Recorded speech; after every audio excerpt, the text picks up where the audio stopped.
Testing. Oh, perfect. Yay! Can everyone hear me? Okay, perfect. All right, so we're gonna get started. I apologize for the delay. Just was figuring out some technical difficulties, but now we are good to go. So my name is Abigail Smith, and I'll be the moderator for today's session. I most recently served the Iasas board as the coordinator for the Middle East, but really excited to hand over to our new incoming board. So hopefully everyone gets a chance to meet folks and definitely connect with them. We still have folks joining us, so that's fine. So we'll have a little bit more time with our presenters today in our session. As unfortunately, two of them couldn't join us, and then one of them has moved to tomorrow's session. So the first one with Vito and Alessandro will move to tomorrow if folks are interested in that one during 3B. So that one will be moved to tomorrow, 3B. So I will introduce our presenters today.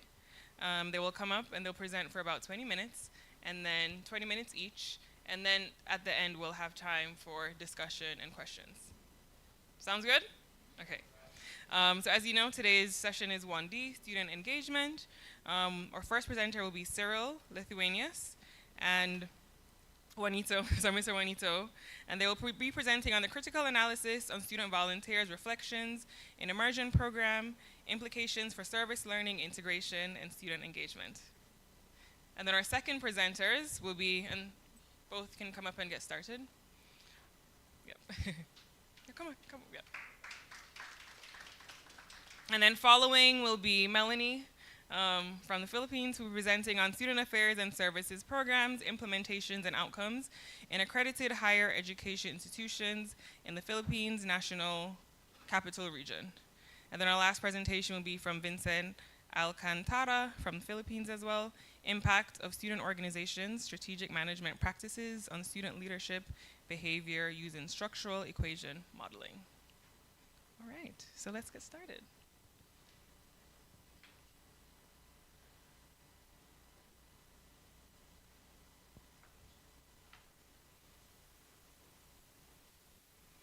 I think they are coming up.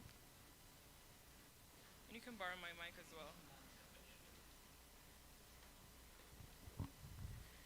Thank you so much, Abby. So good afternoon, everyone. I'm Cyril, and together with me in this presentation is Mr. John Alcazar, Juanito Alcazar. So we're going to present our paper on critical analysis on student volunteers' reflections in immersion program. So looking at the implications for service learning, integration, and student engagement. And our university is located in Manila. It's De La Salle University, and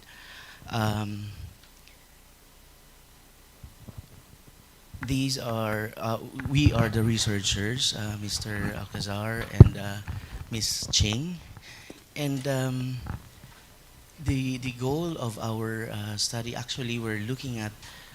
We already know that we all are adapting to the global service learning direction, especially in responding to the signs of times.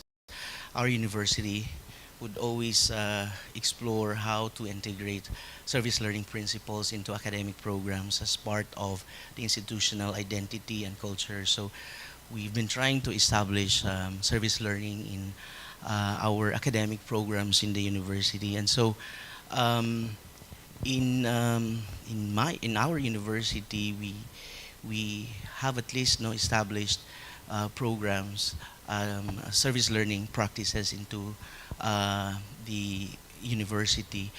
But at the same time, we're also looking at how service learning practices can also be integrated into non-academic programs, and because we recognize the optimal outcomes of service learning as a pedagogical tool.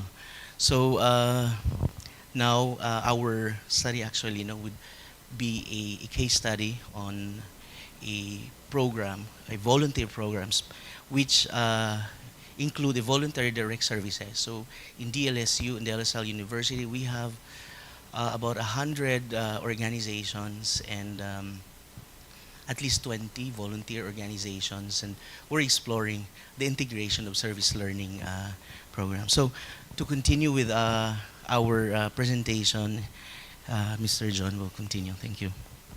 Thank you, Cyril.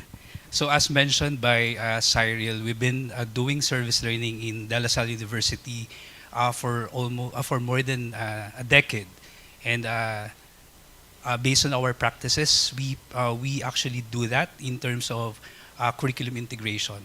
And for this particular study, we wanted to expand the service learning principles by integrating its framework, and then hopefully we'll be able to practice also in some non-academic academic formation programs. When we say non-academic, it's not required. So it's a more of a voluntary activities coming from our students.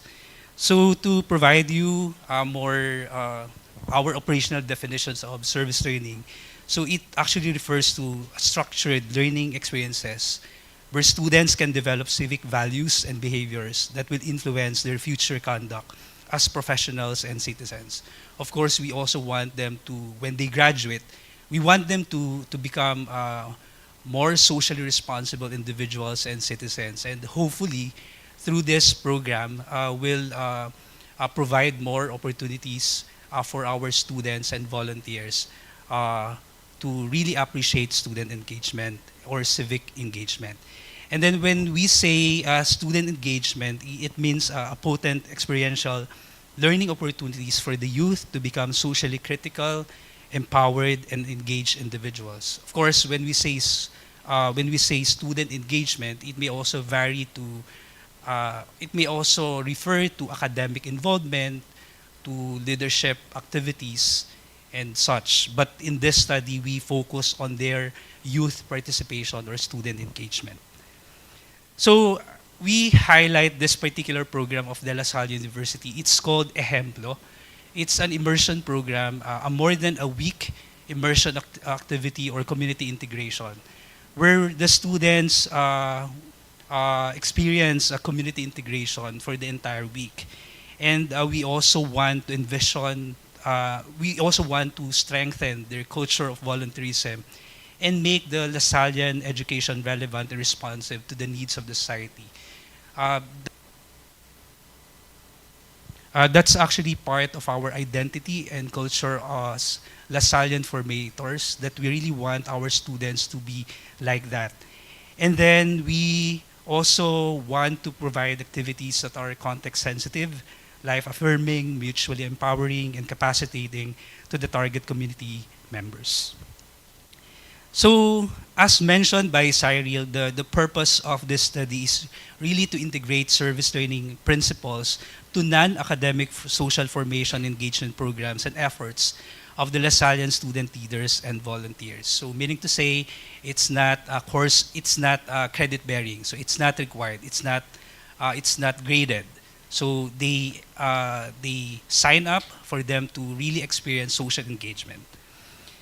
So in terms of our objectives, of course, we really want to critically analyze our student volunteers' reflections from the immersion program. It's really comforting and fulfilling to listen from their stories, especially me that I've been working with the student volunteers for more than 5 years.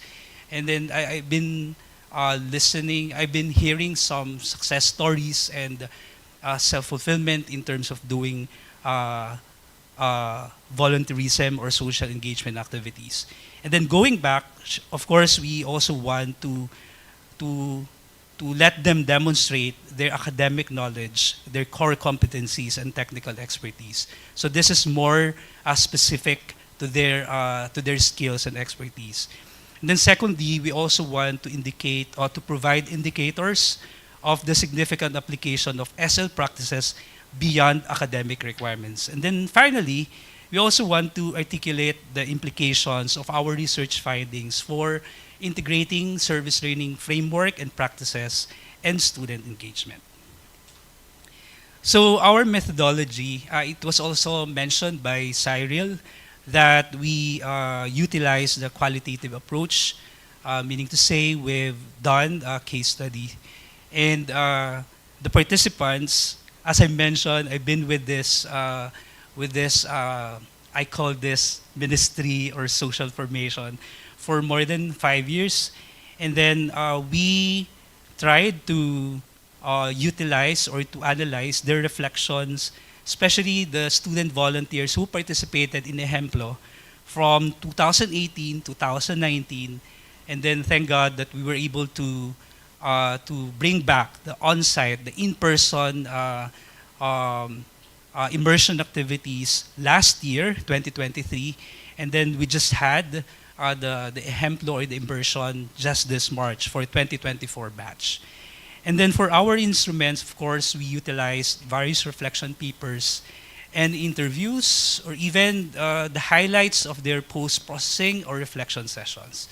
Because we really value how we converse our stories and how we communicate our reflections. So that's our practice of really processing the experiences of our students. And then finally, we've done a reflective analysis, a thematic analysis. So based on the recurring themes or responses of our student volunteers. And now we'll provide you some of our research findings. First one, of course, I'll present the research findings based on the specific research objectives. First one is on the affirmation and validation of SL integration through the demonstration of academic knowledge, core competencies, and technical expertise in the immersion experiences. So we're going to present some of their narratives.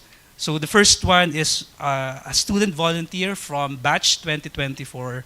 He or she said, with the mental health and self-care talk, I was able to strengthen my knowledge as a psychology student.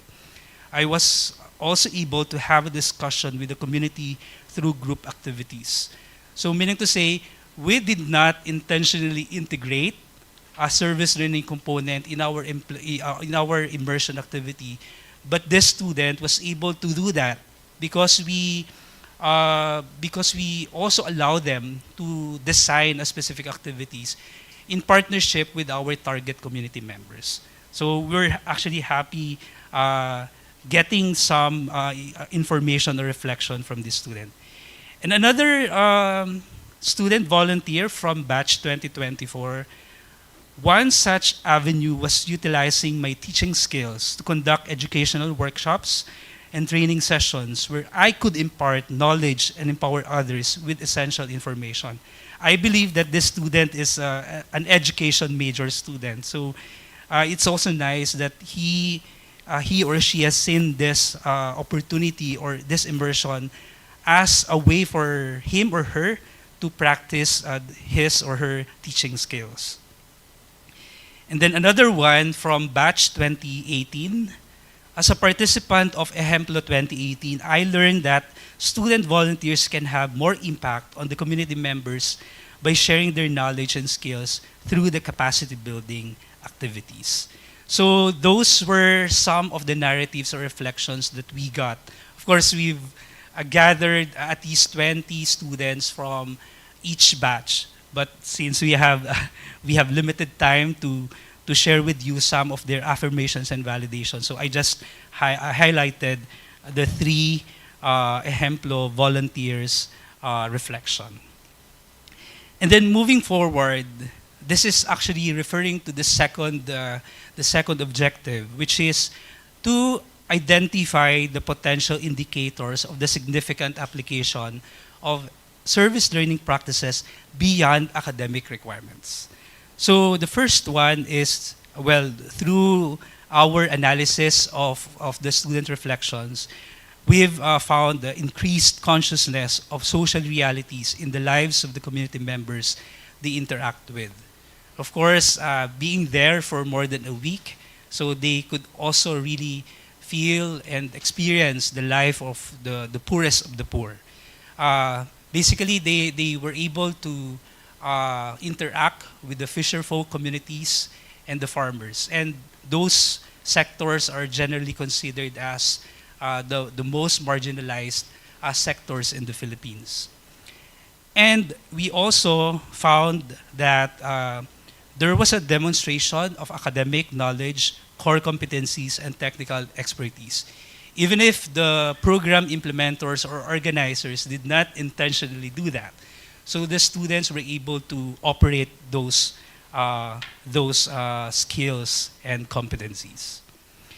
And then finally, strengthened their sense of volunteerism as expressed in their commitment to volunteer work, and then provided a space for student volunteers to strengthen social consciousness, meaningful engagement, and community integration. All right. And then finally, of course, we also wanted to emphasize the implication of our research. So towards service learning integration and student engagement in the immersion program and various non-academic social engagement activities. The first one is, of course, to enhance the capacity building activities by strengthening our student volunteers or leaders' skills, creativity, as well as their deeper appreciation and understanding of service learning integration and student engagement or even youth participation. Second to the last is the alignment with the institutional service learning framework and priorities for non-academic social and student engagement initiatives. As mentioned a while ago, we've been investing more the service learning into the academic component of service learning. But this time, we want to make it more institutionalized by tapping the offices or even various organizations in our university. I don't know if it was already mentioned by Cyril that we have more than 100 student volunteer groups or organizations in our university, and they are highly encouraged to create social engagement activities. So hopefully through this one, we can provide a common framework for them to really integrate service training. And then finally, of course, we discussed a while ago about sustainable development, and we also want to make these projects more sustainable. And one of the ways that we can do after this research is to provide sustainable mechanisms in terms of ensuring that the integration of service learning in all the phases of immersion program and other social engagement. Okay, so we're now down to the conclusion and way forward. So, of course, through this activity, we really recognize that SL is actually could be a pedagogical tool as expressed by the volunteers' immersion experience and reflection. And we really saw that direction or that themes when we analyze our reflection papers or the outputs of our reflection sessions. Their experience ushered them to be conscious or mindful of the efforts to integrate their academic knowledge, core competencies, and technical expertise. And then finally, of course, intentionally integrating the service learning principles could lead to more optimal outcomes for student volunteers and their partner communities, which is actually more referring to more high impact projects and sustainable outcomes.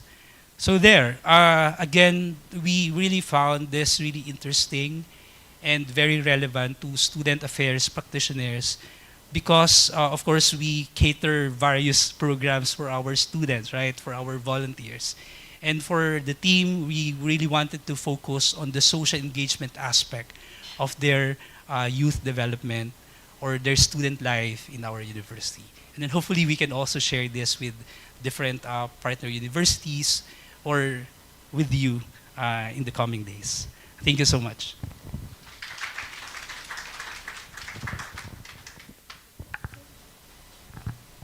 Thank you so much, Cyril and Juanito. Definitely learned about a lot about your project, the impact on the students and the local community.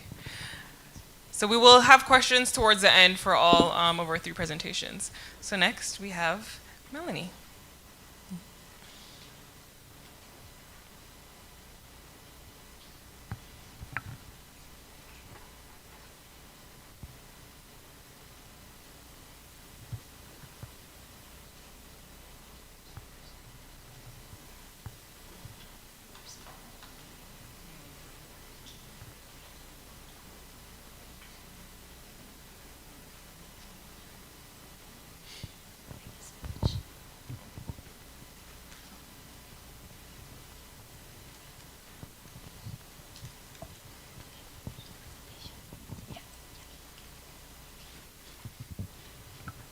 Good afternoon, everyone. Thank you, Ms. Abigail, for that introduction. This is Melanie Florentino from the Philippines, like our first presenters earlier. And my topic for this afternoon is Student Affairs and Services Program Implementation and Outcomes in Accredited Higher Education Institutions in the Philippine National Capital Region. Okay. So let me give you a little background of the study. In higher education, student success depends on the effectiveness of a wide variety of support services. So our keynote speaker, Dr. Gary, emphasized earlier that putting students at the center of the focus to ensure sustainability is not overemphasized. So there's a considerable evidence that has accumulated to show how supporting and enhancing the student experiences to include academic, social, welfare, and support from the time of admission until graduation is critical to success for both the student and the institution. I think we are all aware of that since all of us come from higher education institutions, and we need to focus on student affairs and services. It is imperative that these are student-centered activities and services in support of the academic institution intended to facilitate holistic and well-rounded student development. Now, in the Philippine context, recognizing the need to improve the quality of student services, CHED, or the Commission on Higher Education, released Memorandum Order Number 09, Series of 2013, mandating higher education institutions to ensure full implementation of the enhanced policies and guidelines on student affairs and services, or SAS. Then in 2021, CHED issued CMO 8 series of 2021 after the worldwide disruption caused by COVID-19 virus forced institutions to switch to virtual mode of learning. The delivery of student services, affairs and services programs must continue, and institutions have to adopt flexible strategies in serving students. Despite the legislative framework and a growing body of literature affirming student affairs and services greatly influencing student success, there are still challenges in the program implementation, as well as hindrances in achieving positive outcomes of student affairs and services. The lack or little prior research on the implementation and outcomes of student affairs and services, specifically in private higher education institutions in the Philippine National Capital Region. By the way, for our friends from other countries, the National Capital Region is in the Metro Manila. If you have been to Manila, that's one of the busiest cities or provinces in the Philippines. As assessed by implementers and students, impelled the researcher to pursue this study. The study has significant implications in improving SAS programs in private HEIs and promoting excellent education in the Philippines by providing valuable insights into the implementation of SAS programs and how this can be attributed to the actualization of prescribed outcomes. The study could help HEI administrators and SAS directors, heads, CHED officials, students, and future researchers in their respective areas of work and study. The study's result could also contribute to the development of SAS program model for a more efficient and targeted SAS programs and enhance the quality of student services provided by HEIs, ultimately leading to a well-rounded growth and development of students and the improvement of the education sector in the country. Now, I focus the problem on the following. This inquiry aims to analyze the level of program implementation and outcomes of student affairs and services among private higher education institutions in the Philippine National Capital Region based on the perspectives of the implementers. The implementers are the practitioners in SAS, and of course the students. The students here are student leaders. I did not conduct my study to most of the students in the HEI respondents, but focus on the student leaders, student officers in various student organizations. Further, the study will attempt to determine the extent of association between the two variables and the extent of differences between and among the two groups of respondents. Results of this investigation will serve as the baseline reference in formulating an SAS program model which can be used to guide higher education institution managers in developing and attaining excellent education within the context of the new normal and beyond. Specifically, this study will address the following problems. What is the level of implementation of Student Affairs and Services program among higher education institutions as assessed by the implementers and students along the following areas? So I focus on admissions, student assistance services, student affairs, guidance and counseling, and health and medical services. What is the extent of achievement of outcomes in the implementation of student affairs and services along the following aspects? So these are the outcomes: availment of SAS by the students, addressing the needs of the students, or promotion of the holistic development of students. What is the extent of significance of difference in terms of the level of implementation and the extent of the achievement of outcomes of student affairs and services program based on the category of the respondents? Number 4, what is the significance or the extent of significance of association between the level of implementation and the extent of achievement of outcomes of the SAS program? What are the challenges encountered by the HEIs in the implementation of the SAS program that hamper the attainment of its expected outcomes as identified by the implementers and students? And lastly, what SAS program model can be proposed to guide higher education institution managers in developing and attaining excellent education within the context of the new normal and beyond?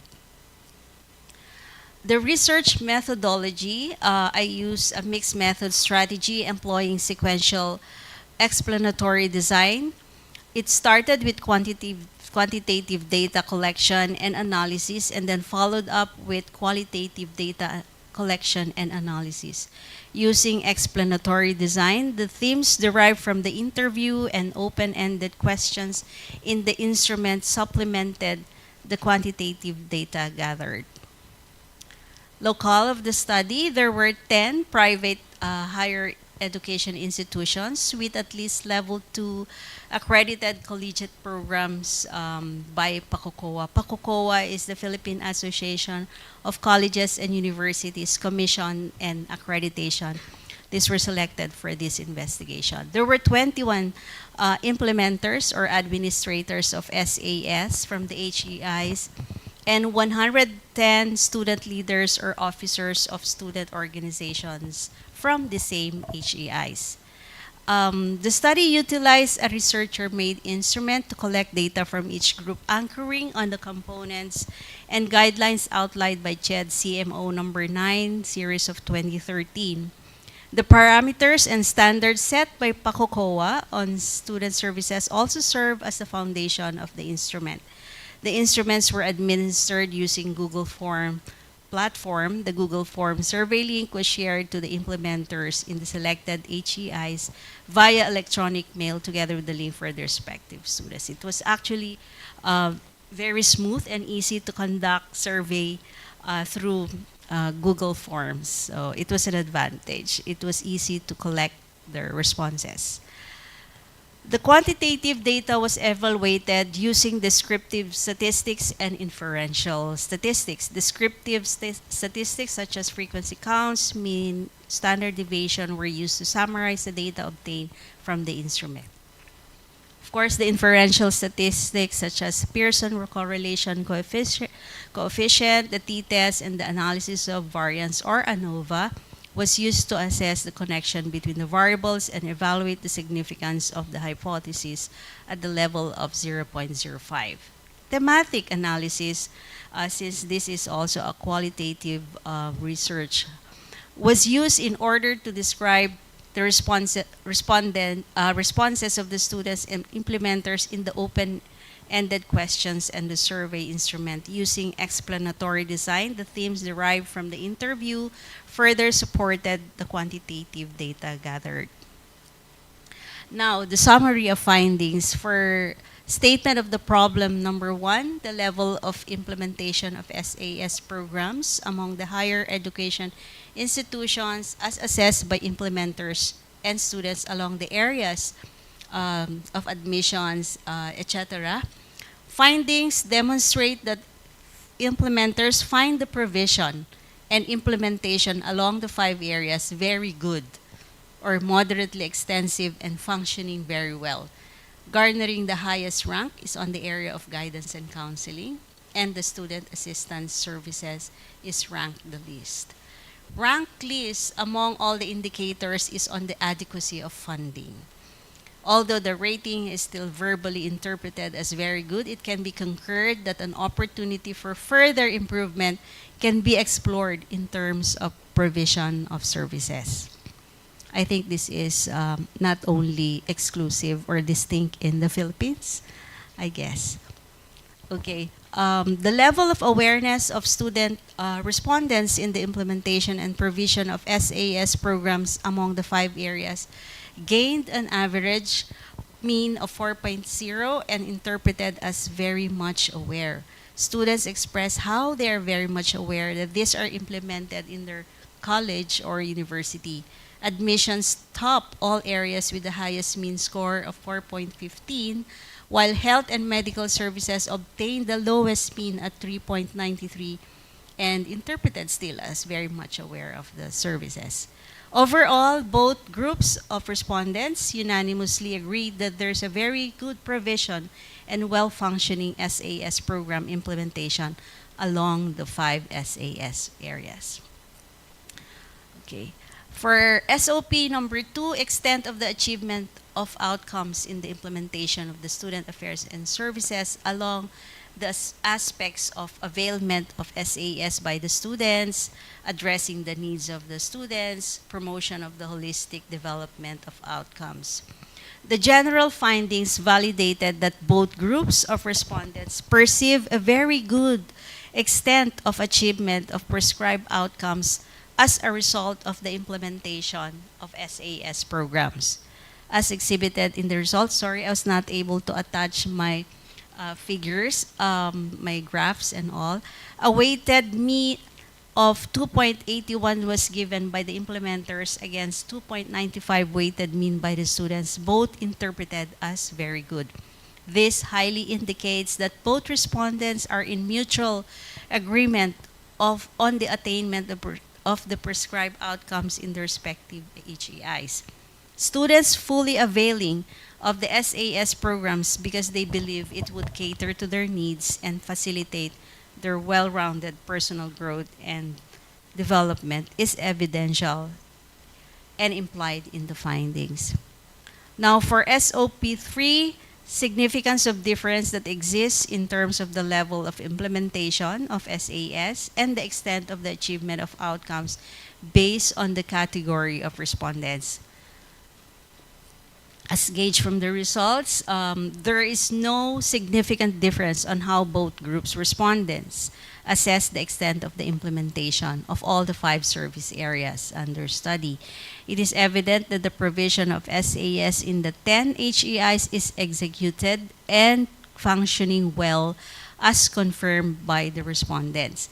This may reveal that the SAS programs and practices of the HEIs are in accordance with government prescribed guidelines and standards set by the PACOCOA, as these HEIs selected for this study have level 2 accredited collegiate degree programs.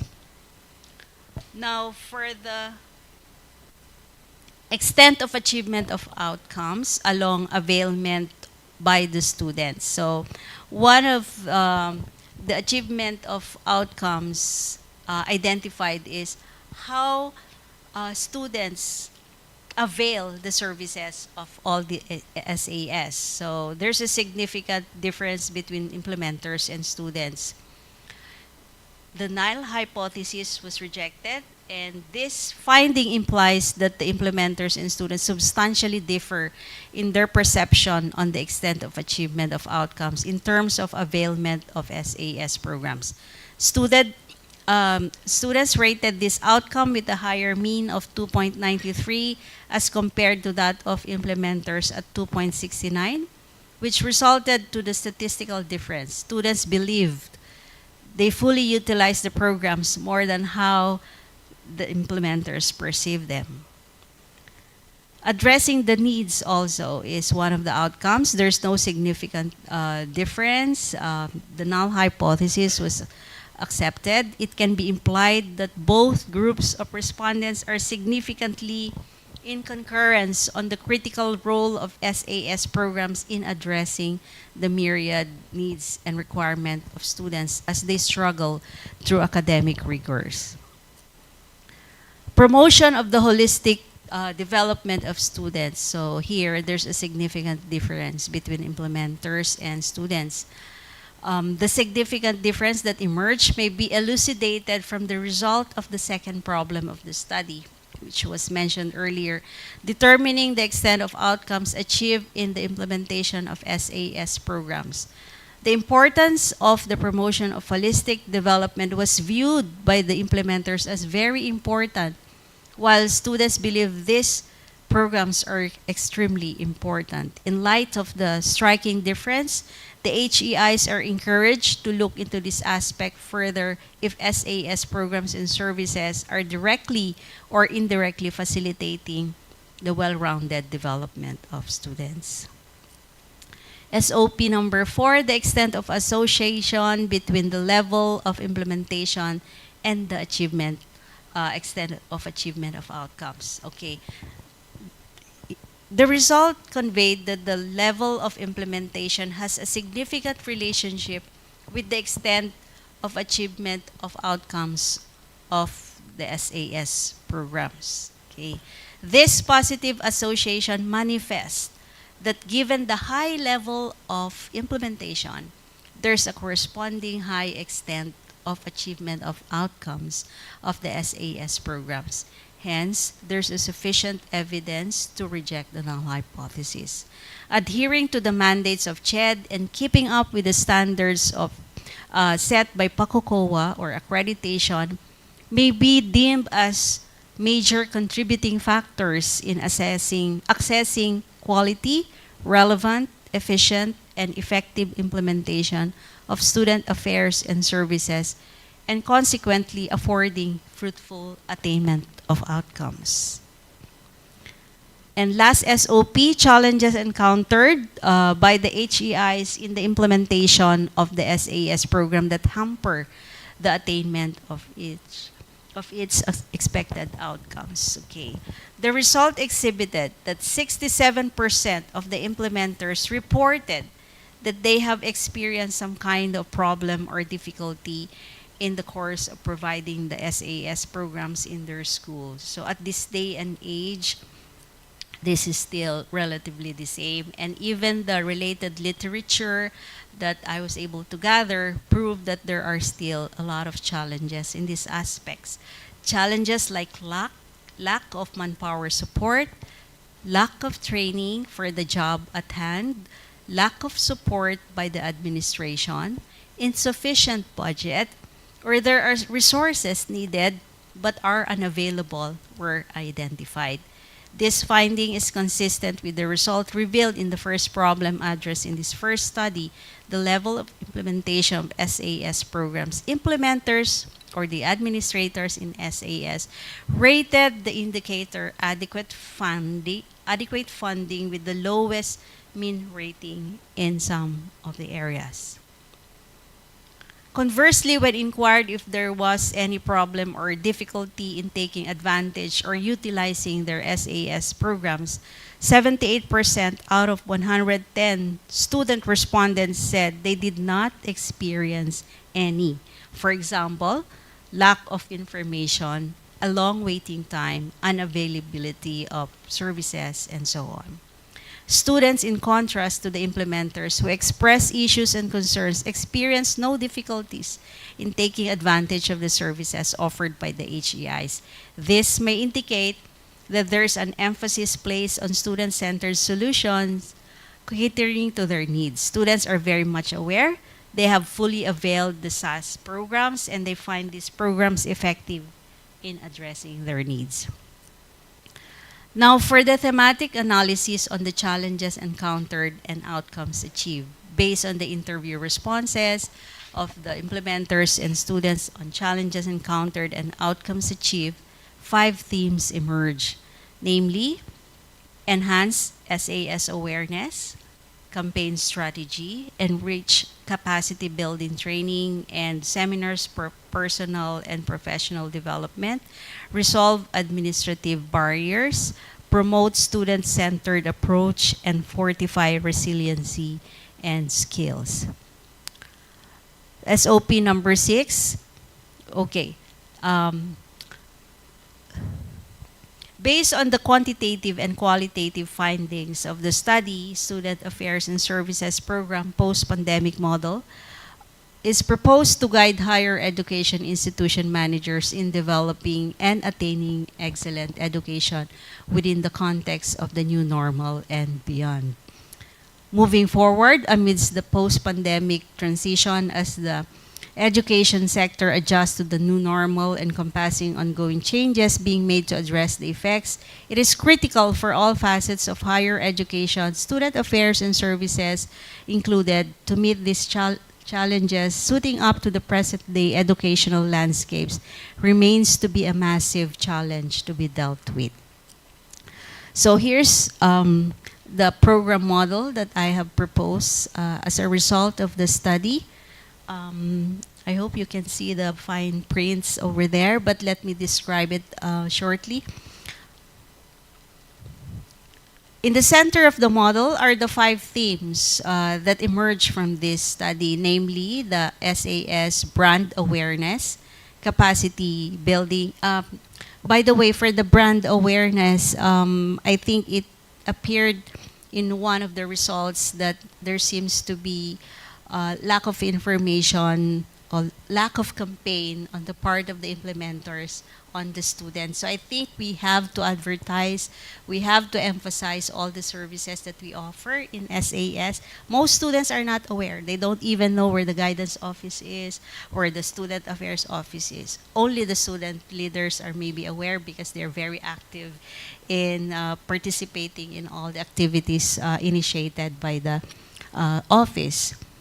Capacity building is included, and I think student affairs and services practitioners need to also develop themselves, attend seminars or conventions or summits like this one, and enrich themselves with the new trends and issues in SAS.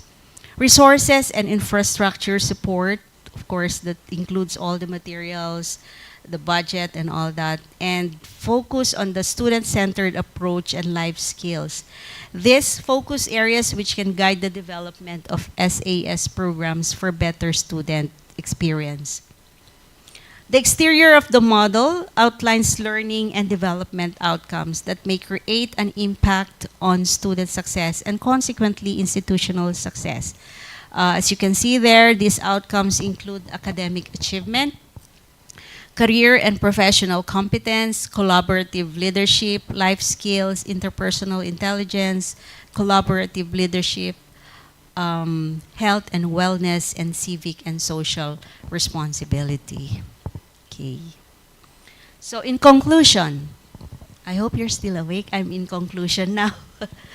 Considering the findings and questions stated in the statement of the problem, the study presents the following conclusions. Okay, there's a massive level of implementation of student affairs and services programs as assessed by the implementers and students signifies among that the selected HEIs are fully adherent to the mandates of CHED on SAS prescribed requirements and standards set by PACOCOA.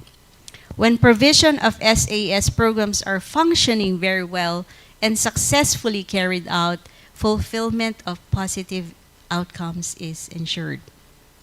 Number 3, HEIs with accredited collegiate degree programs by PACOCOA in keeping up with the standards that are expected over and above government regulations is deemed as major contributing factor in providing and accessing quality, relevant, efficient, and effective implementation of student affairs and services, and consequently, affording fruitful attainment of student development outcomes. Taking into account the 5 themes that I mentioned earlier, HEIs can feasibly achieve SAS programs that are functioning excellently and extensively. Continuous improvement in supporting and enhancing students' experiences is critical to success for both the student and the institution. Now, the recommendations. In view of the significant findings and conclusions, I'm offering the following recommendations. Strengthen partnerships and collaboration between the student affairs and services administrators, implementers, and the community in view of increasingly competitive student-driven amidst the fast-changing times. Implement more innovative SAS programs and awareness campaign initiatives, as well as improve administrative components such as staffing, provision of facilities, equipment, and resources. Number 3, ensure constant monitoring, evaluation, and impact assessment on the delivery and quality of student affairs and services programs offered in the HEI. Student satisfaction surveys are viable tools in gathering feedback from the end users as basis for continual improvement. This is very important actually on number 3. We need to know what the students say about our services. We need to hear them. We need their voice. So number 4, review institutional hiring policy for student affairs and services employees, ensuring professional qualifications are aligned with the requirements of the job duties and responsibilities. Number 5, SAS administrators or implementers should be constantly updated with the new trends, issues, and best practices on SAS by attending capacity building training and reskilling for new competencies. Number 6, future research can be focused not only on the 5 areas, the admission, guidance, student affairs, student assistance services, but also all programs under the auspices of SAS. Similar research using a larger sample size, specifically in HEIs with more than 5,000 student population may also be explored. This can provide more insights into the delivery of the SAS programs and determine more specific outcomes attained, such as academic performance and student development. The proposed MPF, actually that's my initial, so Melanie P. Florentino. SAS program post-pandemic model may be adopted or integrated by the HEIs into their SAS program plan. That's it, all about it, and thank you so much. I think I exceeded time. No, it's fine. Thank you. We have some extra time, so that's fine. Thank you so much, Melanie, for sharing your study, your proposed model, and also recommendations. Appreciate it. All right, so our last presentation would be from Vincent Alcantara from the Philippines. And then we'll have time for questions. So hopefully everyone's writing down your questions that you have for presenters so far. Will be a chance to answer at the end.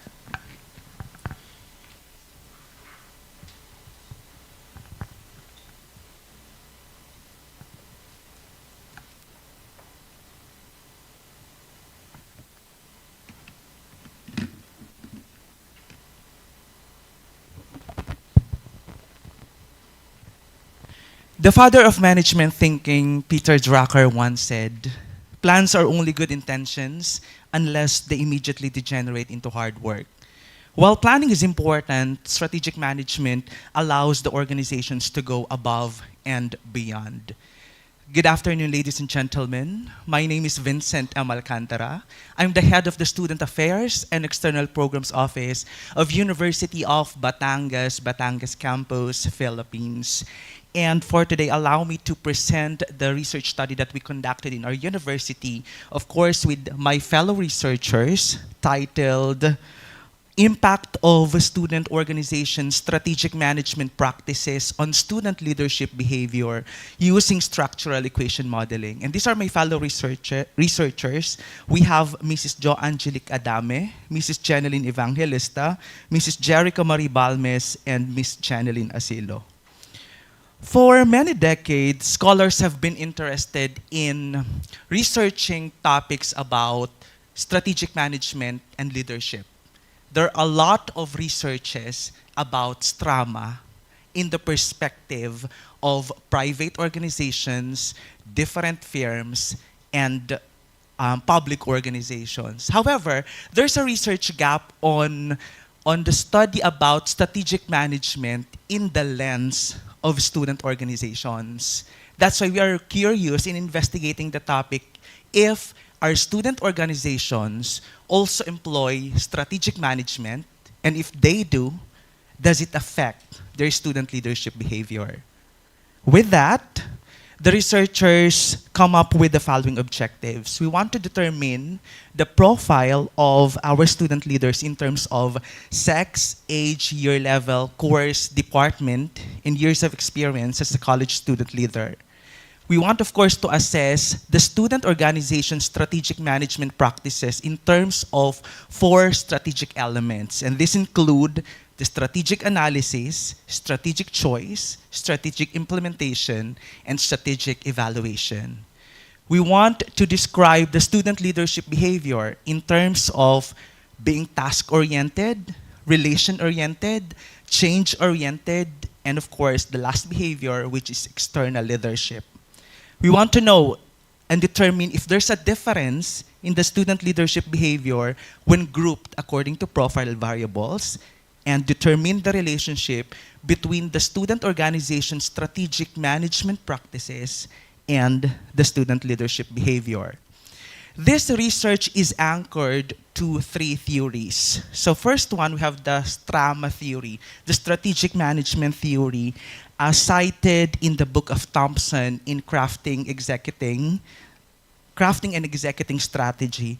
So it means that for an organization to be successful and effective, they have to meet, or these strategic elements should be present in an organization. Those 4 that I have mentioned: the strategic analysis, the choice, implementation, and the evaluation. The second one is the student involvement theory by Alexander Astins, which states that for students to achieve maximum growth and learning, the student must be actively engaged on their campus.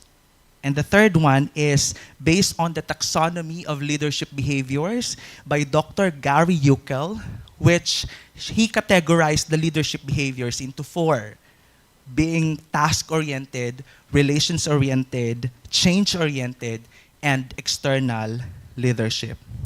For the methodology of our research, we utilized descriptive causal research design because we want to know the influence or the effect of strama elements and the student leadership behavior. For the respondents, the scope was our 32 accredited student organizations for academic year 2022-2023. And for that aspect, we had 32 accredited student orgs in our campus. And 32 accredited student orgs with 422 student leaders. And using Rousoff calculator, we were able to get 202 student leaders as our respondent. For the sampling method, we used simple random sampling. And for statistical analysis, we were able to use statistical package for social sciences with a combination of the PLSM, or the partial least square structural equation modeling. So we used PLSM because it's very lenient and the most appropriate multi-group analysis, which allows testing associations across the different contexts. For the results and findings, so it can be noted that majority of our student leaders are female, and they belong to 18 to 24 years old, and most of them are in their third year level. For our descriptive statistics, for Table 2, as you can see, this is the assessment of the strategic management elements employed by the student organization. So it can be gleaned that for the strategic analysis, our student organizations perform that, meaning they assess the internal and external factors that might affect the student orgs. They are doing and crafting their vision and mission. They are revisiting that after few months, no? And they solicit suggestions also from the stakeholders with a weighted mean of 6.27 and verbal interpretation of evidence. For strategic choice, before they choose the programs and activities that they're going to implement, they're making sure that it's anchored to their mission and vision, the programs that are being implemented, and based on the needs and resources of the orgs and their stakeholders.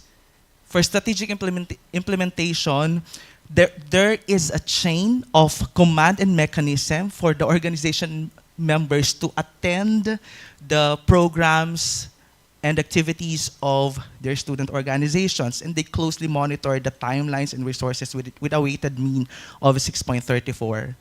For the strategic evaluation, it can be noted that evaluation survey for every project is being distributed, analyzed, and interpreted by our student organization. And based on the results, it's evident that our student leaders are task-oriented with a weighted mean of 6.25. We were able to use a 7-point Likert scale in this aspect. That's why the mean ranges from 1 to 7. So they have a to-do list things, and they can set timelines for when the job is done. So that's what we mean by being task-oriented. They have this behavior of relations-oriented. So the student leaders show concern for the personal well-being of the others, and they listen to the special needs of their co-members. So for change-oriented, they are flexible enough, and they recognize the threats and opportunities that might affect the student organization, as evident by the weighted mean, or by the mean of 6.21 in the change-oriented behavior. And the fourth one is external leadership, because in student organization, they possess the behavior of building and maintaining favorable relationships from outside the organizations or from our external partners, because when they implement programs or activities, they need the help from the outside organizations or the other partners. Table 4 shows the differences in the leadership behavior of student leaders when grouped according to profile variables. And based on the table, it can be noted that regardless of the sex, the age, and year level, it doesn't matter. There's no significant difference in student leadership behavior when grouped according to profile. For Table 8, it shows the summary of the hypothesis testing. It can be noted that strategic analysis, the first one, strategic analysis contribute to the task-oriented behavior of the student. So because performing strategic analysis can make the student leader set clear processes and issue deadlines to ensure all team members remain focused and deliver their part of the activities within the designated time. So it was also revealed, based on the hypothesis testing, that the second strategic element, which is the strategic choice affects the change-oriented, external leadership, and the relations-oriented behavior. So when they perform strategic choice, they are weighing the pros and cons of the organizations. It could affect somehow their relations-oriented behavior because they are thinking of the concerns and the suggestions coming from the members of the organizations. A strategic choice affect the external leadership because they are weighing also the pros and cons of partnering with the different organizations outside. So strategic choice affect those three leadership behavior. And for the fourth one, when they implement programs and activities, it contributes to all student leadership behaviors.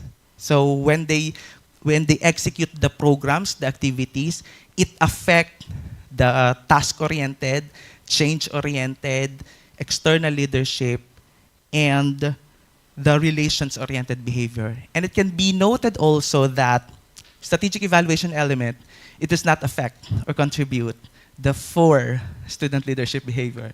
Perhaps they're just giving the evaluations and all. So for this one, for the model fit measurement, the computed beta coefficient determination of our dependent variables, the student leadership behavior, if you can notice, the computed beta coefficient of determination are above zero point 0.3. That's our threshold. So it means that those strategic management elements, they affect the dependent variables. So since it's above zero point 0.3, it means that task-oriented is being affected by the arrows that connect to that particular student leadership behavior. And for the final model, task-oriented is being affected by strategic analysis and strategic implementation. Relations-oriented is being affected by strategic choice and strategic implementation. Change-oriented behavior is being affected by strategic choice and strategic implementation. And external leadership is being affected by strategic choice and strategic implementation. So for the conclusions, the college student organizations in University of Batangas evidently employed strategic management practices. They are observed also as task-oriented, relations-oriented, change-oriented, and possess an external leadership behaviors to a very large extent. The leadership behaviors of the students are not different regardless of the sex, age, and year level. Performing strategic analysis as one strama element affects the task-oriented behavior of the student leaders. Strategic choice as our second strama element help develop the change-oriented external leadership and the relations-oriented behavior of the student leaders.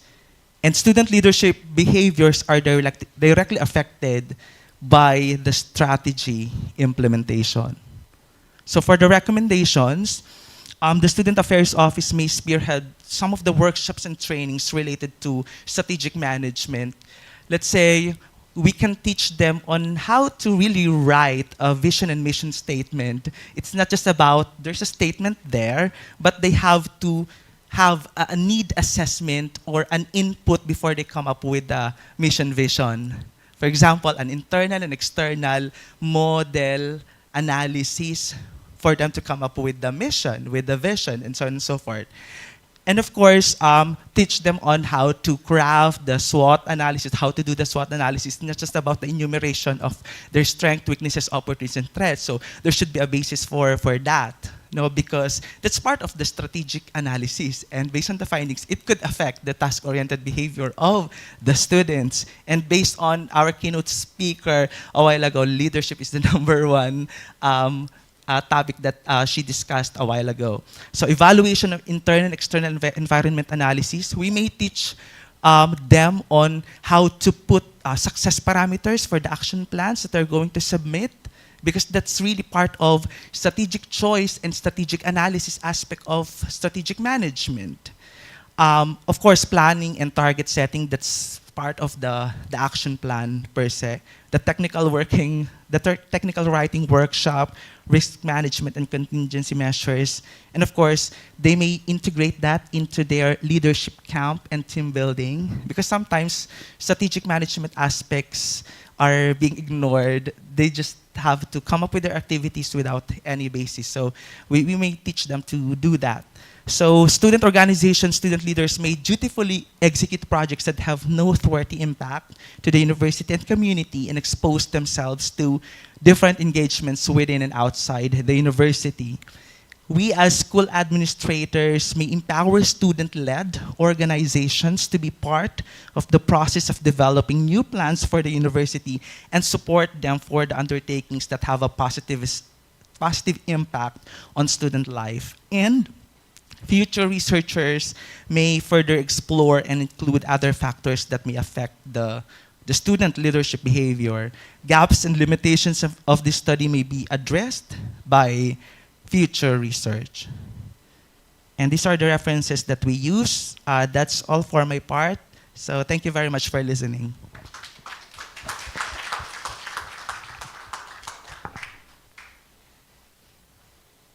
Awesome. Thank you so much, Vincent. Definitely learned a lot regarding strategic management and how it's being implemented already within your student leaders. So now we'll open for questions. And we have a little bit of time, we have more than a little bit of time, about 20 minutes for any questions. So what I'll ask you to do is just raise your hand. We'll get you a mic, and you can let me know which presenter your question is directed to. And then we'll allow our presenters to answer. Anyone wants to start? Okay. Just bring it one for you. I need to stand? No, I think it's fine. We can hear Okay, you. hi everyone. I have a question for the first presentation and the last presentation. I will go with the first one. So I'm very interested in service learning because that is my area of interest and research as well. So I wanted to find out, my colleagues right here, I wanted to ask what were the parameters of the definition of service learning in your university's context? Because I know service learning means different things in different places. I know some universities, service learning is just that curriculum aspect of it, and then in others, community engagement is the volunteerism aspect, and then you also have service learning and community engagement. And at my former institution, community engagement was the umbrella, and then service learning was one of the elements that was the academic. So I just wanted to find out, in your context, when you say service learning, what are the parameters that covers that? Should I stand? Okay. So thank you for that question and clarification. So as I mentioned a while ago, service learning in our institution is more academic based. So for in more than 10 years, so we've been integrating service learning in various programs, curricular programs in the university. But basically, we are arriving at, in a way, we are actually targeting at least 100% of the programs in the university to produce, to have service learning component. But since that's actually more institutionalized, for our study, we really wanted to adapt the best practices of service learning principles to non-academic formation activities. So again, as of the moment, service learning in our university is more academic based, credit bearing, course based. So that's it. And then for the next question, basically service learning is part of community engagement or social engagement of the university. So in our organizational structure, it's actually part of the Lasallian mission. So covering the formation aspect of the students and the personnel. So it's actually part of the social engagement or community engagement cluster.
I can say one of the examples would be, again, it's academic based.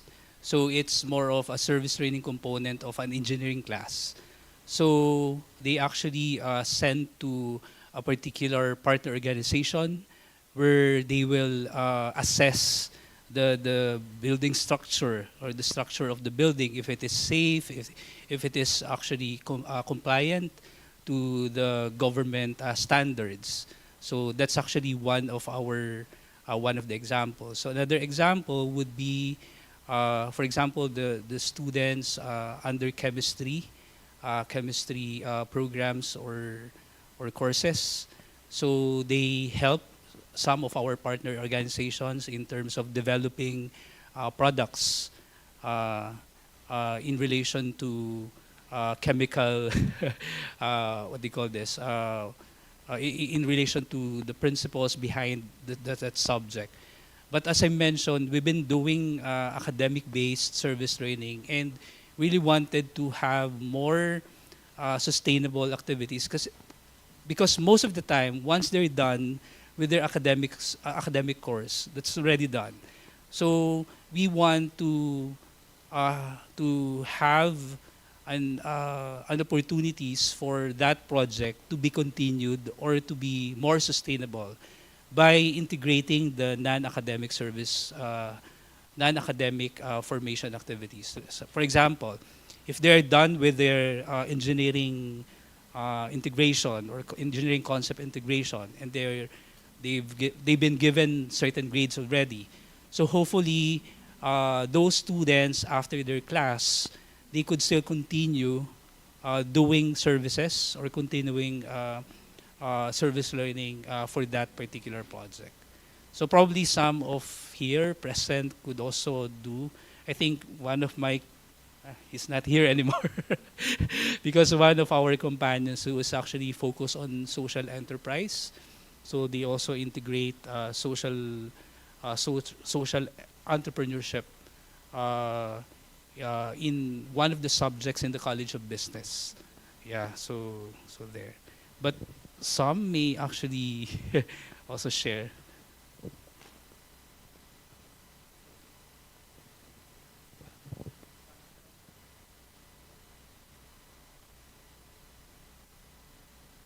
Thank you for me. Temba is my name. I'm from the University of the Free State. I think I'm going to share one service learning experience as well as a question to the last presenter around student leadership. I think what happened in a town that is not very far from our university, there was a mud sliding in a small town where the mud went into the community and it covered most of the houses and the plantation. So because our university is almost 200 kilometers from that small town, we then went to that community, and our student then had to first test the soil, check what acid is in the soil, before we moved the soil from the houses and then start, bringing in some food parcels and other interventions. So in that way, you had students learning, science in terms of research, because they need to find out what was the cause and what was in the soil. And also from my office, we have a social support component where students that are not advantaged, they get support within the university environment. So you don't even think twice. When that happens, we then provide support in terms of resources, food, accommodation, and everything else. So in that way, there is a nuance, experience from the students. The question from the leadership is, you mentioned that most of your student leaders are females in the third year. What I want to check is your leadership involvement. Is it a volunteer program or is it an election-based program where there's democracy and student communities elect student leaders, or is it a voluntary? I want to check why is it only females that emerge in the space and third year? So for our case, each student organization have their own constitution and bylaws, and they elect officers yearly. So out of 32 student organizations, maybe 2 orgs only have only for volunteer. So, but the rest, it's election based.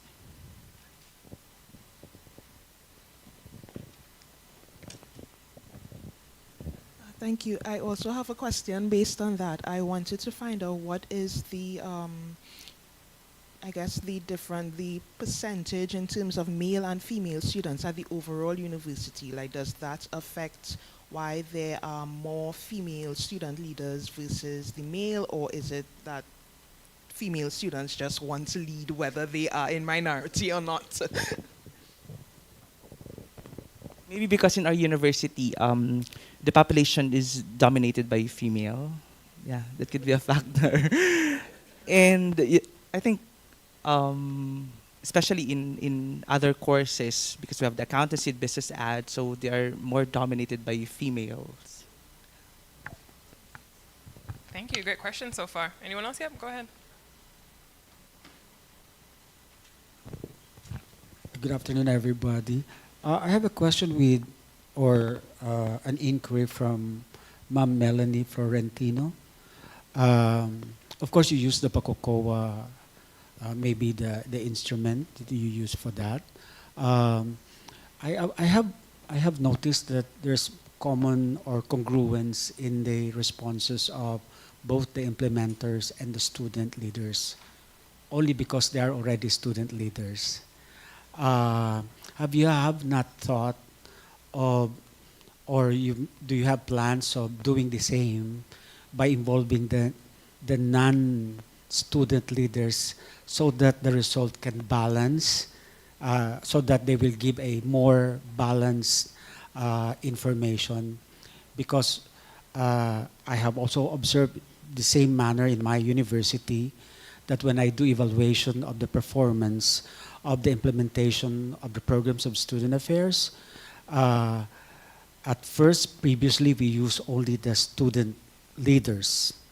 But there were clamor that to balance the result, we must include the non-student leaders, because student affairs are not just made for student affairs. And of course, it is expectedly that the answer will will actually become so-called self-serving, because they're the ones involved in the programs of the student affairs, as well as the implementers. Somehow, maybe we could hear the voice of those who are not so-called involved or very much involved in the Office of Student Affairs, like those who are plain student who needs guidance, or plain students who just a participant in an intramurals or a varsity or non-participant in any sports program or any student development programs of the university. I would just like to get your reaction on that. Thank you, Sir Eugene. Yeah, that that is a very good observation. And the initial idea was to really conduct the study to, like, say, 100 students for each of the 10 higher education institutions. But for the limited time that I was given, I was advised to focus on the student leaders first because primarily they could represent well the student body in their respective institutions. But yes, in fact, one of the recommendations in my study is to conduct to a higher or bigger population. So that will be considered as far as the students who are not student leaders or officers of any organization. The ordinary students could be randomly selected for the study. That would be a very good follow-up for this study. So thank you. That's well noted, sir.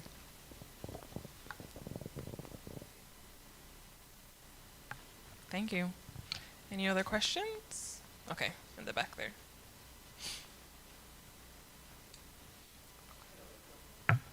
Hello, everyone. So my question would be to Vincent, the last speaker, on the student organization. So I'm based in South Africa, and I'm not particularly attached to any university. So I'm a consultant doing a lot of work for a lot of universities. My interest is around the training, the structure of the training. You know, to what extent is it theoretical that you sit them in a classroom like this?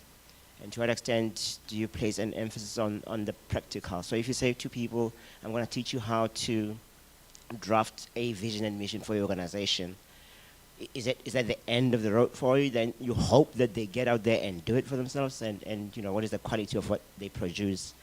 At least, the proof is in the eating. How do they then carry that forward? So I'm interested in the structure of the training. How long does it take vis-a-vis the amount of time that they spend in office? So if, for instance, I saw your studies from 2022 to 2023. So I imagine these students are in office for about a year, 12 months. To what extent do you do structure your training within that period of time? Thanks. Thank you so much. In our university, we adopted what we call the leadership program. So leadership, as in shape, it stands for SH for sharing, A for accountability, P for probity, and E for excellence. So those are the 4 pillars of leadership that we are using. So with your question, what's the structure? Prior to the start of the first semester of the academic year, they have elected and they have renewed already their student organizations. So we convene them for, let's say, 2 to 3 days. And then we have a set of plan for each day for doing the action plans for the entire year. Actually, they will just do a plan for 1 academic year. So it involves their on revisiting their vision mission, the vision and mission statement that was given by the previous student organization or the previous officers. So they will review that. They will revisit if that's still applicable on their part or not, or do a new one, but doing or inviting speakers specifically to discuss writing those things. So it's a combination of theoretical and practical applications because they still have to follow theories that mission statements should have this and that. And of course, what's is that the practical way of doing that? So it's a combination. So at the end of the first semester, we'll convene them again to have a mid-year evaluation of the actions. Prior to the start of the second semester, we only have 2 semesters in our university. Other schools in the Philippines are trimester, I think, but we only have 2. So prior to second semester, we'll convene them again for that same pattern and same activities before the start of the second sem. And then after that, they have an evaluation end of second semester that will be submitted to our office before they apply again for recognition of their student organization. So that involves for the sharings, accountability. We invite speakers, for example, to talk about accountability, probity, and excellence. At the end of the academic year, we have the what we call the Gawad Yubian, wherein we recognize their accomplishments. We have a specific criteria of outstanding student organizations, outstanding student leaders, and so on and so forth. So that leadership program encapsulates our activities for student organization. Thank you.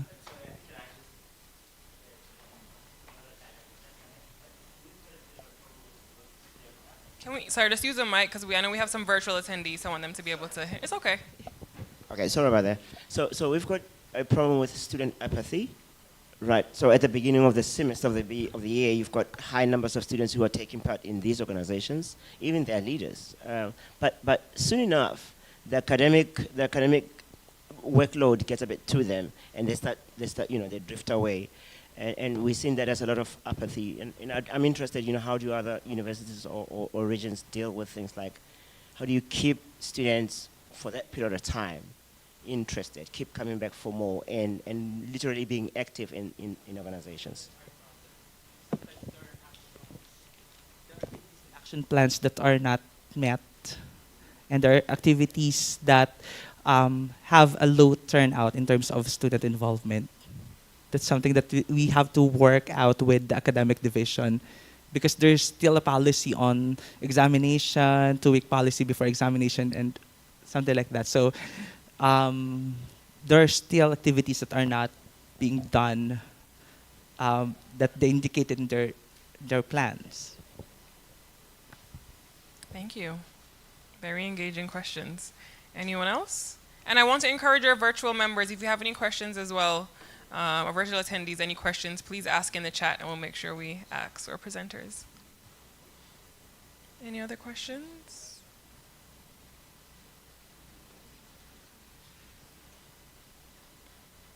No? Anything our presenters want to share additionally? No? Okay, I definitely think this was a great panel of presenters. I think Melanie's talk definitely, thanks. Well, thanks to our presenters.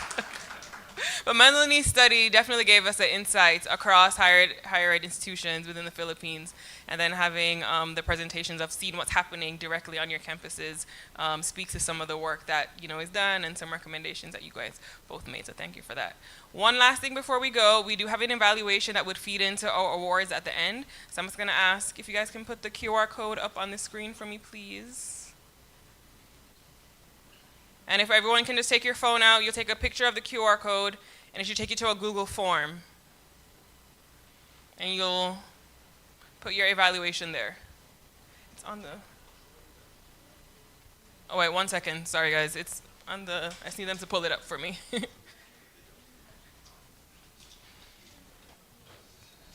Can we get... Yeah.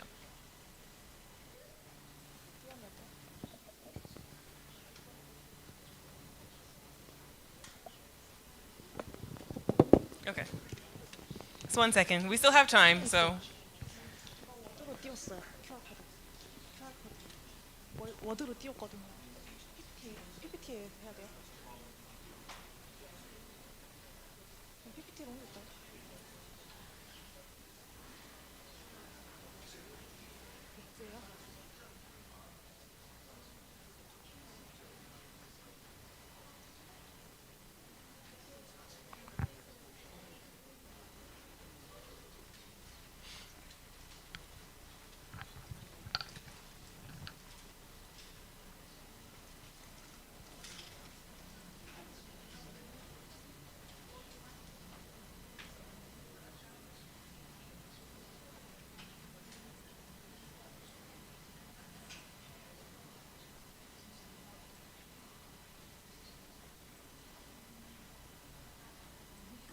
Okay, no problem.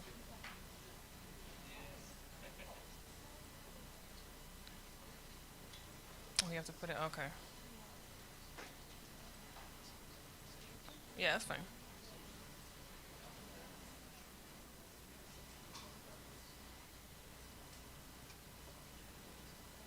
It's okay.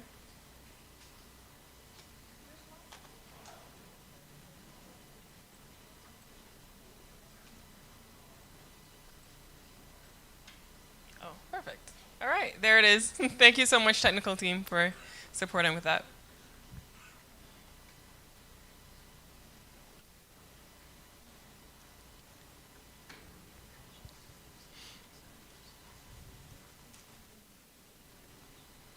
Everyone has access? Able to get it? Let me know if not. Okay, perfect.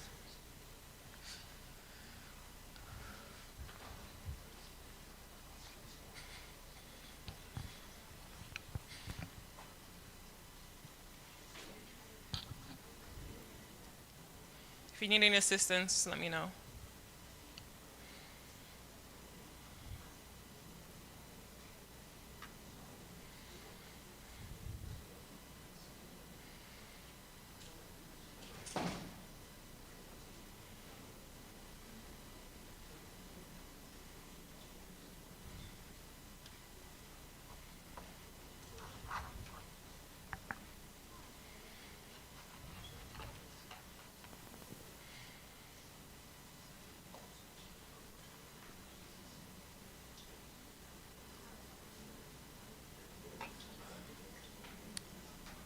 Is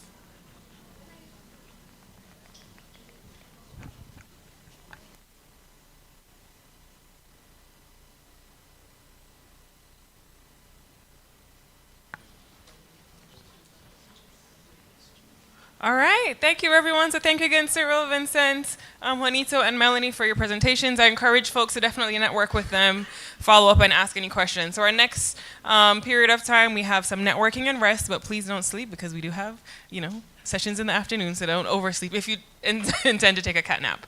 All right. Thank you.